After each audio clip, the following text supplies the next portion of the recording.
dalam kasus Tom Lembong, Presiden Prabowo menurut saya mencoba mengoreksi yudikatif, mengoreksi penegak hukum, sehingga dia menggunakan kewenangan yang memang melekat pada posisi presiden sebagai kepala negara ya di konstitusi, di Undang-Undang Dasar 1945 itu memang diberi kewenangan untuk abolisi, memberikan abolisi bencana alam, di korupsi.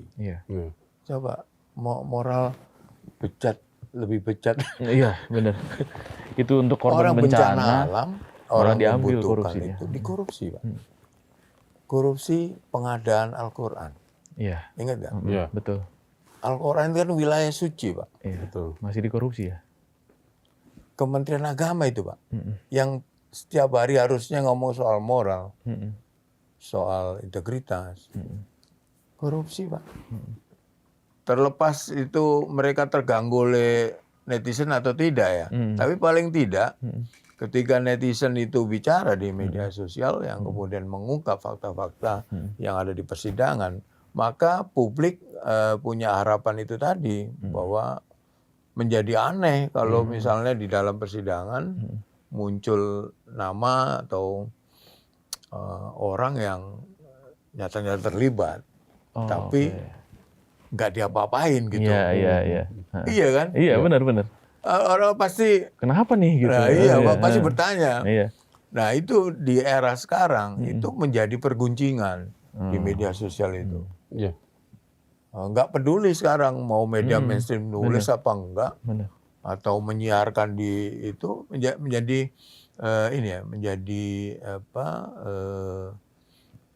tidak tertutup informasi itu kepada publik. Iya.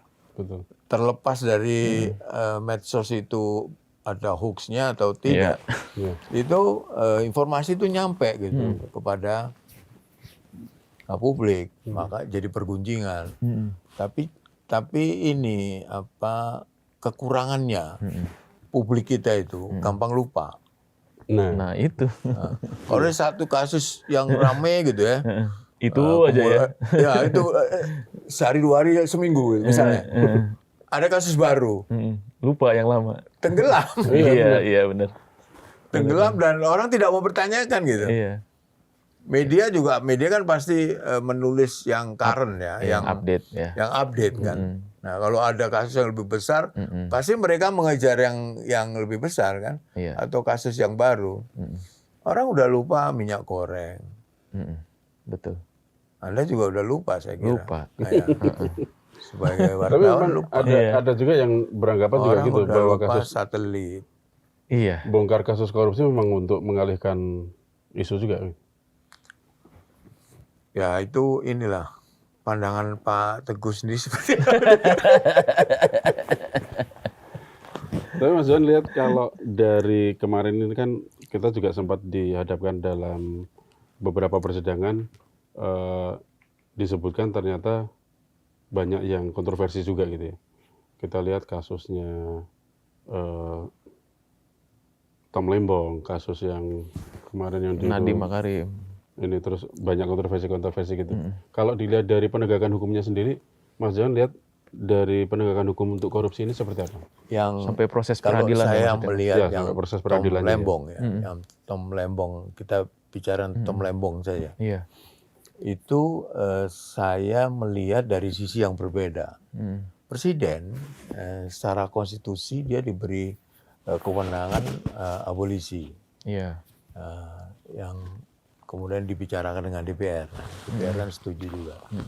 Nah, dalam kasus Tom Lembong, Presiden Prabowo menurut saya mencoba mengoreksi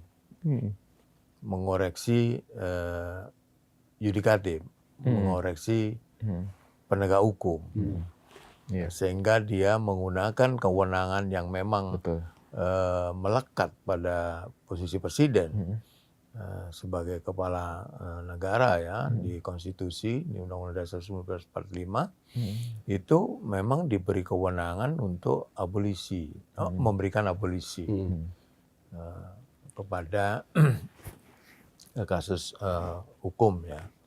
Dan itu dia keluarkan, mungkin juga Pak Prabowo mendapat masukan dari banyak orang ya melihat kasus Tom Lembong gitu.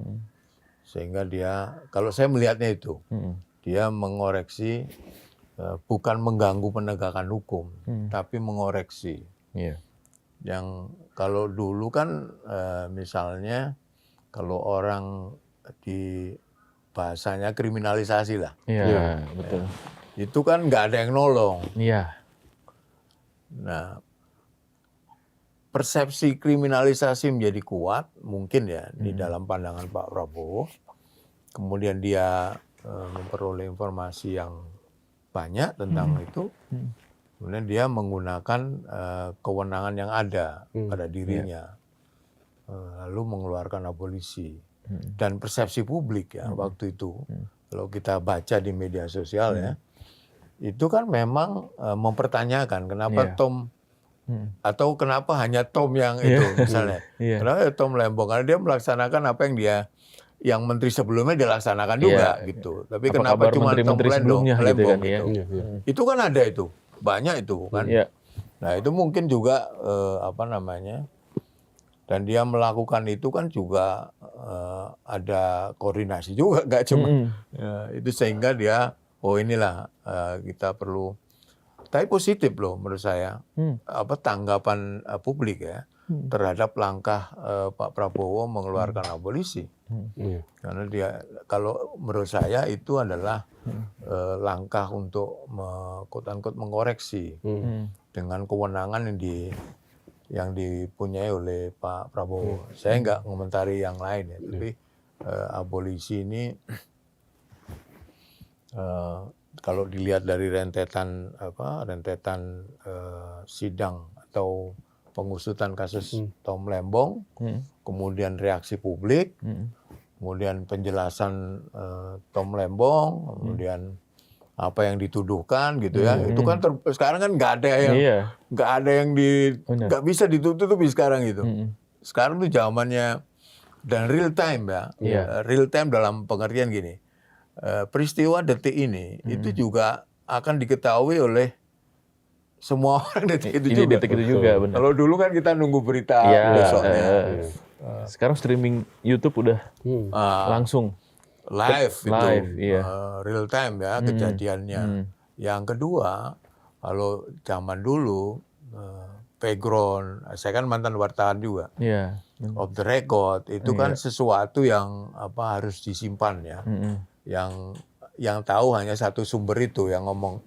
Sekarang kan nggak bisa gitu lagi, nggak dari satu sumber ini sumber yang lain, bisa keluar juga gitu. Dan sarananya tidak dibatasi oleh kode etik, oleh undang-undang pers. Betul. Karena menggunakan media sosial. Medsos. Ya bebas saja orang ini kan. Orang posting ya. Sekarang ada IG, ada TikTok, Facebook, TikTok, kemudian X juga rame. Kalau lihat dari penegakan hukum, mulai dari penangkapan, terus proses persidangannya sampai ke vonisnya.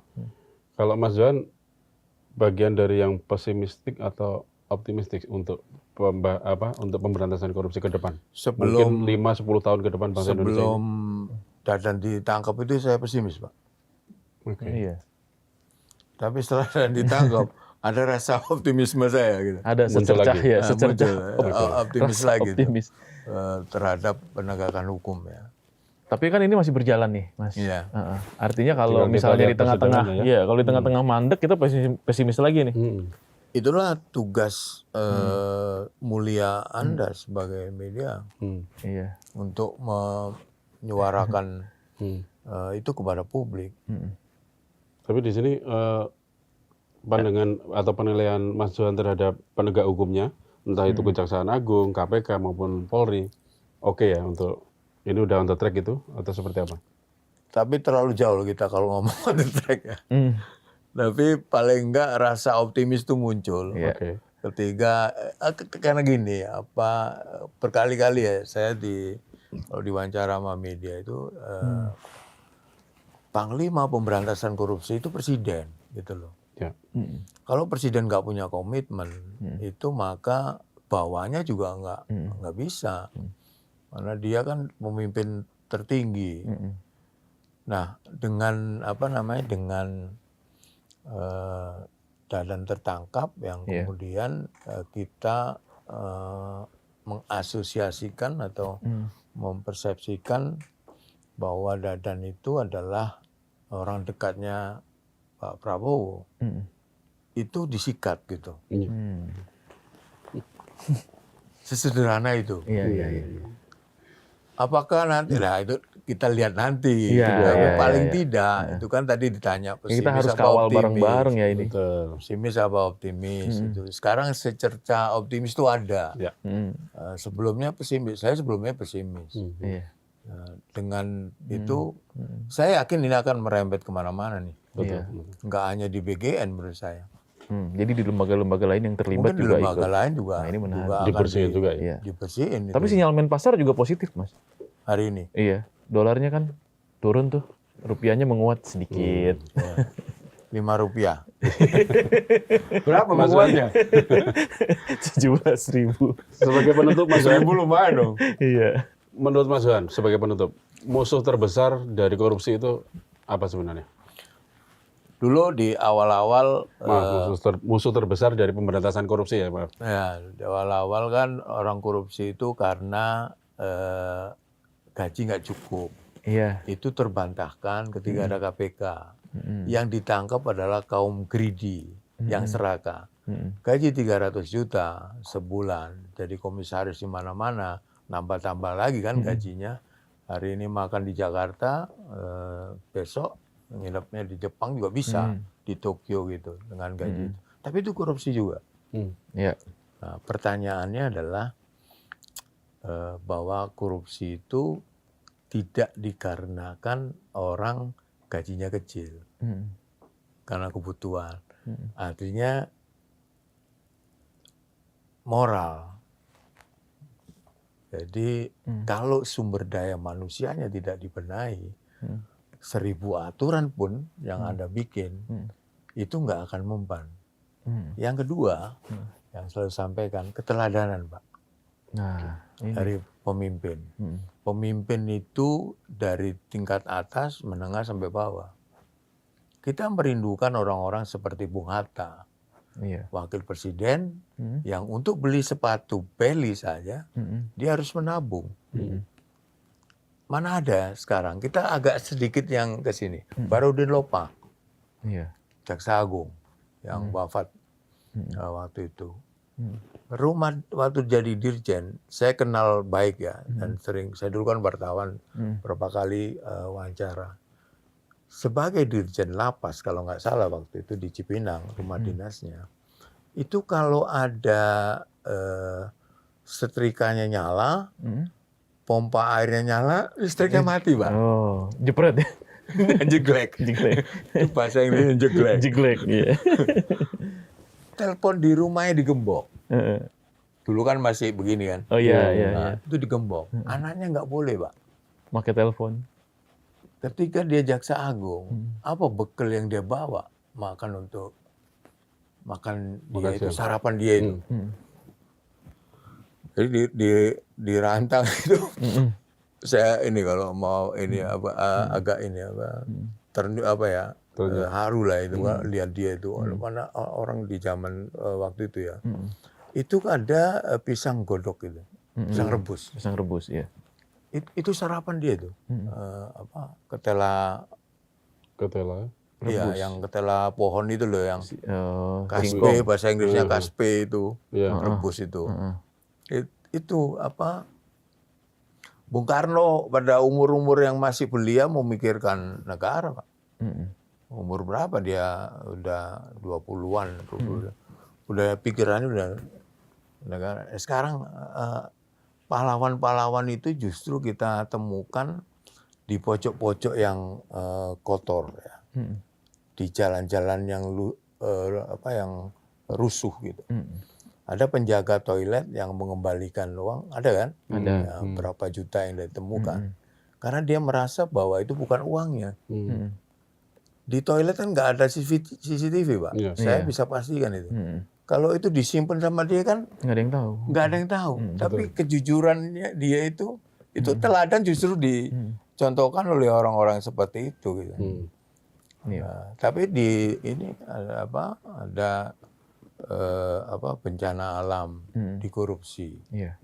Coba moral lebih bejat. Iya, benar. Itu untuk korban Orang bencana bencana, alam, orang orang diambil membutuhkan korupsinya. itu dikorupsi, Pak. Korupsi pengadaan Al-Quran. Iya. Ingat nggak? Iya. Betul. Al-Quran itu kan wilayah suci, Pak. Iya. Betul. Masih dikorupsi ya. Kementerian Agama itu, Pak. Yang setiap hari harusnya ngomong soal moral, soal integritas. Korupsi, Pak. Itu loh. Iya. Nah, yang kedua keteladanan. Oke. Kalau keteladanan itu semakin hilang, maka akan semakin jauh lah kita melihat korupsi ini bisa diberantas di Indonesia. Jadi Saya coba untuk ini ya mengungkap sisi-sisi cerita-cerita yang kadang-kadang di berita itu kan hanya disampaikan di permukaan ya. Iya. Karena itu lewat to the point ini saya menyampaikan, saya bikin podcast Johan Budi Anto Story. Johan Budi Anto Story. Boleh, mantap. Boleh ya? Boleh. Sudah tayang kemarin edisi perdana itu 3 hari yang lalu. Nah, cerita-cerita tentang KPK zaman dulu apa. Namanya itu The Johan Budi Anto Story. Iya. Cerita di balik berita. Jangan dipotong ini ya. Oke, terima kasih. Jangan lupa tuh dicek ya. Ya. Terima kasih banyak Mas Budi. Terima kasih, sudah Mas. hadir di Thank you. Tuntut Poin aja. Itu tadi kuncinya moral dan keteladanan ya. Iya. Agar korupsi bisa benar-benar diberantas dari negeri ini. Saya Teguh Deha. Ya, saya Andri Susanto. Sampai ketemu lagi di Tuntut Poin aja berikutnya.